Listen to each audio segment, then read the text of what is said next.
Hello दोस्तों, welcome back to my channel PCM classes में आपका स्वागत है। तो दोस्तों, ये आप फिगर देख रहे हैं और ये फिगर देखकर ही आपको याद आ गया होगा कि ये फिगर कितना ज़्यादा महत्वपूर्ण है, क्योंकि ये डेरिवेशन है आपका किसका, समांतर प्लेट संधारित्र की धारिता का व्यंजक ज्ञात करना है।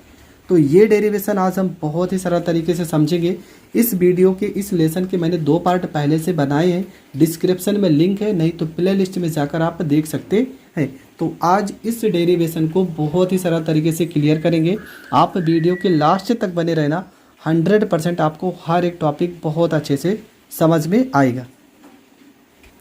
तो प्रश्न आपका क्या लिखा है? प्रश्न में लिखा है कि समांतर प्लेट संधारित्र की धारिता के सूत्र का व्यंजक प्राप्त कीजिए।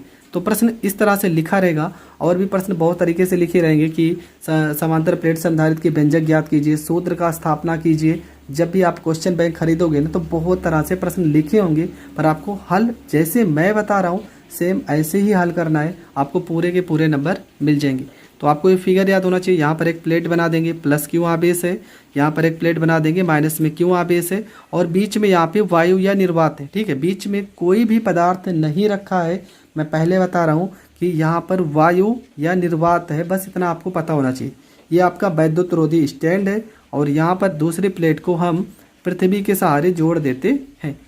तो आपको रचना क्या लिखना है, रचना कैसे लिखना है और क्या लिखना है, पहले वो समझ लेते हैं। हम क्या लिखेंगे कि माना x और y एक समांतर प्लेट संधारित्र है।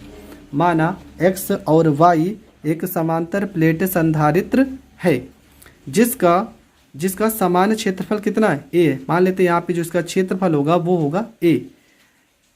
x और y दो समांतर प्लेटों से मिलकर बना है। जो हमारा समांतर प्लेट संधारित्र है वो x और y दो समांतर प्लेटों से मिलकर बना है, जिसके बीच का क्षेत्रफल a है, जिनके बीच की दूरी देखो यहाँ से लेके यहाँ तक की दूरी जो है वो स्मॉल d है। प्लेट x को धनावेशित प्लेटों के मध्य वायु या निर्वात में, और तथा y प्लेट को पृथ्वी के संपर्क में जोड़ देते हैं। बस आपको इतना ही लिखना है। क्या क्या लिखना है फिर से समझ लीजिए कि माना x और y एक समांतर प्लेट संधारित्र है, जिसका क्षेत्रफल a है। यह समांतर प्लेट संधारित्र प्लेट x और प्लेट y से मिलकर बना है। प्लेट x को धनावेशित करके वैद्युत रोधी स्टैंड से जोड़ देते हैं, और y प्लेट को पृथ्वी से जोड़ देते हैं। बस आपको इतना लिखना है। तो कैसे लिखना है, तो यहाँ पर हमने लिखा है रचना। आपको रचना अच्छे से जैसे मैंने लिखना है सेम ऐसे ही आपको लिखना है कि माना एक समांतर प्लेट संधारित्र है, जिसका समान क्षेत्रफल a और x तथा y दो समांतर प्लेटों से मिलकर बना है, जिनके बीच की दूरी d है। प्लेटों के मध्य वायु या निर्वात है। प्लेटों x को धनावेशित करते हैं तथा प्लेट y को पृथ्वी के संपर्क में जोड़ देते हैं। तो हम सूत्र की स्थापना कर रहे हैं। तो सबसे पहले सूत्र की स्थापना करके हम आपको समझा दे रहे हैं। उसके बाद पेपर में आपको कैसे लिखना है वो हम लिख कर बताएंगे, वैसे ही आपको लिखना है। तो सबसे पहले आप यहाँ फिगर को देखते रहिए। ठीक है, फिगर में क्या लिखा है, यहाँ पे देख रहे हैं कि दो प्लेट है ना, तो दोनों प्लेटों के बीच यहाँ पे वैद्युत क्षेत्र भी उत्पन्न हो रहा होगा। तो सबसे पहले यही लिखते हैं कि दोनों प्लेटों के बीच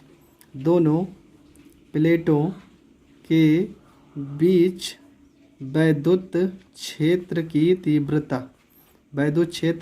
तीव्रता, तो दोनों प्लेटों के बीच की वैद्युत क्षेत्र की तीव्रता इसके पहले वाले लेसन में आपने पढ़ा होगा। फार्मूला होता है E बराबर में सिग्मा, यहाँ पर होता है K एप्सिलॉन नॉट। इसके पहले जो चैप्टर था, चैप्टर नंबर 2 में डेरिवेशन आपने पढ़ा होगा। आपको पता है यहाँ पे सिग्मा का फार्मूला होता है, Q बटे में A। सिग्मा का फार्मूला क्या हो जाएगा, Q बटे में A। तो ये हो जाएगा E बराबर में सिग्मा, यहाँ पर हो जाएगा Q बटे में A हो जाएगा, एप्सिलॉन नॉट हो जाएगा, और यहाँ पर K हो जाएगा। ठीक है, यहाँ पे आपको करना क्या है कि वैद्युत क्षेत्र की तीव्रता निकालने के लिए E बराबर सिग्मा K बटे में एप्सिलॉन नॉट। सिग्मा का फार्मूला होता है Q बटे में A। तो यहाँ पर हो जाएगा E बराबर Q पूरे के बटे में हो जाएगा A K एप्सिलॉन नॉट। इसके बाद हम दोनों प्लेटों के बीच में विभवांतर निकालते हैं। दोनों प्लेटों के बीच विभवांतर V हो, तो फार्मूला क्या हो जाएगा, फार्मूला होता है ई बराबर में वी अपान में डी। हमें चाहिए वी, तो वी बराबर फार्मूला हो जाएगा, डी को इधर गुणा कर देंगे तो हो जाएगा ई इंटू डी। अब आप देख रहे हैं कि ई का फार्मूला यहाँ पर निकल आया, ई का वैल्यू, तो ई का वैल्यू उठाकर यहाँ पर रखेंगे तो हो जाएगा वी बराबर ई की जगह पे क्यू, यहाँ पर ए हो जाएगा, एप्सिलॉन नॉट हो जाएगा, यहाँ पर के हो जाएगा, और यहाँ पे गुणे में डी है तो यहाँ पे गुणे में डी हो जाएगा। यहाँ तक करने के बाद आपको फार्मूला हमने बताया था इसके पहले वाली वीडियो में, धारिता के सूत्र से लिखेंगे। धारिता के सूत्र से फार्मूला क्या होता है, सी बराबर क्यू बटे में वी। तो यहाँ पर फार्मूला उठा कर रखते हैं, सी यहाँ पर क्यू, वी का वैल्यू देखो ये पूरा वी का वैल्यू, ये हो जाएगा क्यू, यहाँ पर ए एप्सिलॉन नॉट, यहाँ पर के, यहाँ पे हो जाएगा डी हो जाएगा। ये क्यू से ये क्यू कट जाएगा तो सी का वैल्यू निकल के आएगा, ये पूरा वैल्यू जाएगा ऊपर ए एप्सिलॉन नॉट, यहाँ पर के बटे में हो जाएगा डी, ए हो जाएगा एप्सिलॉन नॉट यहाँ पे के, और ये पूरा वैल्यू जाएगा ऊपर, और डी आपका कहाँ जाएगा, डी आपका रहेगा नीचे। तो ये वैल्यू आ गया आपका किसका, धारिता का, सी का वैल्यू आ गया, सी बराबर में के, ए हो गया, एप्सिलॉन नॉट हो गया, और यहाँ पे डी हो गया। अब हम क्या लिखेंगे, हमारा तो सूत्र यहीं पर ही आ गया, पर यहाँ पर लिखेंगे वायु या निर्वात के लिए। तो वायु या निर्वात के लिए के का वैल्यू कितना होगा, के का वैल्यू होगा 1, तो यहाँ पर हो जाएगा सी, यहाँ पर हो जाएगा ए एप्सिलॉन नॉट, और यहाँ पे हो जाएगा डी। तो ये आपका सूत्र जो आएगा ये आएगा वायु या निर्वात के लिए। पर अगर हम यहाँ पर लिखेंगे कि अगर कोई माध्यम हो, ठीक है, अगर बीच में कोई माध्यम रखा हो तब क्या होगा वहाँ पे, तो यहाँ पे लिखेंगे यदि के माध्यम रखा हो तो, ये वायु या निर्वात के लिए, तो यहाँ पे 0 लगा दे रहे हैं, ठीक है। तो यहाँ पर अगर के कोई माध्यम होगा तो हो जाएगा सी, यहाँ पर हो जाएगा ए, यहाँ पर के एप्सिलॉन नॉट हो जाएगा बटे में डी हो जाएगा। इसको मान लेते हैं समीकरण फर्स्ट, इसको मान लेते हैं सेकंड। तो सेकंड फर्स्ट में सेकंड से भाग कराने पर, फर्स्ट में सेकंड से भाग कराने पर तो हो जाएगा सी नॉट बटे में सी, यहाँ पर हो जाएगा ए एप्सिलॉन नॉट, यहाँ पर डी हो जाएगा, यहाँ पर ए हो जाएगा, के हो जाएगा, एप्सिलॉन नॉट बटे में डी हो जाएगा, डी से डी कट जाएगा, एप्सिलॉन नॉट ए से एप्सिलॉन नॉट ए कट जाएगा, ये हो जाएगा सी नॉट, सी इधर जाके ये के सबसे ऊपर जाएगा मतलब के, और यहाँ पे सी हो जाएगा। ये हो जाएगा आपके सूत्र का निगमन। तो फिर से समझ लीजिए, और लिखना कैसे है तो अभी मैं समझा दे रहा हूँ। सबसे पहले आपको क्या करना है, दोनों प्लेटों के बीच वैद्युत क्षेत्र की तीव्रता लेनी है। तो वैद्युत क्षेत्र की तीव्रता का फार्मूला होगा ई बराबर सिग्मा के, अब पूरे के बटे में एप्सिलॉन नॉट। सिग्मा का फार्मूला होता है क्यू बटे में ए, तो यहाँ सिग्मा की जगह पे क्यू बटे में ए एप्सिलॉन नॉट इंटू के। अब दोनों प्लेटों के बीच जब वैद्युत क्षेत्र की तीव्रता उत्पन्न हो रही है तो यहाँ पर विभवांतर भी उत्पन्न होगा। तो लिखेंगे दोनों प्लेटों के बीच विभवांतर V हो तो फार्मूला होता है वैद्युत क्षेत्र की तीव्रता बराबर विभवांतर बटे में आवेशों के बीच की दूरी। तो यहाँ पे V को रोकेंगे, D को इधर भेजेंगे तो E इंटू डी हो जाएगा। अब E का फार्मूला उठा के यहाँ पे रखेंगे, क्यों, पूरे के बटे में A एप्सिलॉन नॉट, यहाँ पे के।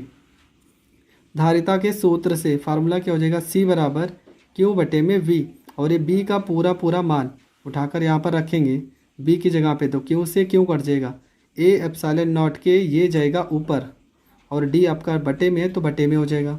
फिर यहाँ पर लिखेंगे वायु या निर्वात के लिए K बराबर 1, तो यहाँ पे C नॉट मतलब वायु के लिए या निर्वात के लिए जो धारिता का सूत्र होगा वो होगा A epsilon not into D.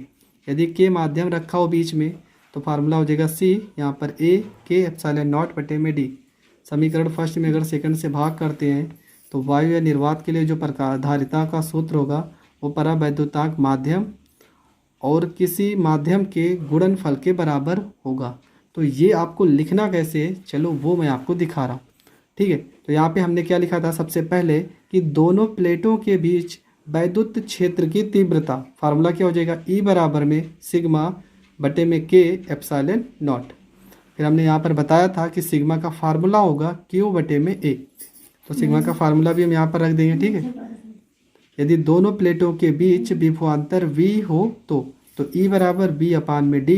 V का वैल्यू क्या निकाले थे, E इंटू डी, और E का मान यहाँ पे हम बता दे रहे हैं। E का मान आप रख सकते हो यहाँ सिग्मा की जगह पे Q पूरे के बटे में ए, यहाँ पर के एप्सिलॉन नॉट। तो यहाँ पे ये आ गया आपका ई का वैल्यू उठा के रखे और डी की जगह पे डी हो गया। ठीक है, इसके बाद क्या करेंगे, अब इसके बाद हम निकालेंगे धारिता। इसके बाद क्या होगा, समांतर प्लेट संधारित्र के सूत्र से फार्मूला क्या होता है, सी बराबर क्यू अपान में वी। तो यहाँ पे क्यू हो गया, वी का वैल्यू तो अभी निकाले हैं, क्यू इंटू डी ए के एप्सिलॉन नॉट। ये क्यू से ये क्यू कट जाएगा और ये पूरा वैल्यू बटे में है तो ये जाएगा ऊपर, ए के एप्सिलॉन नॉट बटे में डी हो जाएगा। यहाँ पे लिखेंगे वायु अथवा निर्वात के लिए के बराबर 1। तो यहाँ पे हो जाएगा सी नॉट बराबर ए एप्सिलॉन नॉट बटे में डी। समीकरण हो जाएगा सेकंड हो जाएगा और इसको मान लेंगे फर्स्ट। समीकरण फर्स्ट में सेकंड से भाग करने पर तो ये हो जाएगा सी पूरे के बटे में सी नॉट बराबर ए के एप्सिलॉन नॉट बटे में डी पूरे के बटे में ए एप्सिलॉन नॉट बटे में D. A epsilon not D से डी कट जाएगा, इस सी नॉट को भेजेंगे इधर तो सी का वैल्यू आएगा सी बराबर सी नॉट इंटू के और ये आपका प्रूफ हो जाएगा। आई होप आपको बहुत अच्छे से हर एक टॉपिक क्लियर हो गया होगा। अगर ये डेरिवेशन आपको समझ में आ गया है तो आप चैनल को ज़्यादा से ज़्यादा लोगों तक ज़रूर शेयर कीजिए। अगर आप चैनल पे नए हैं तो चैनल को सब्सक्राइब कीजिए। ऐसे ही सारे के सारे डेरिवेशन हर एक टॉपिक को मैं क्लियर करता रहूँगा।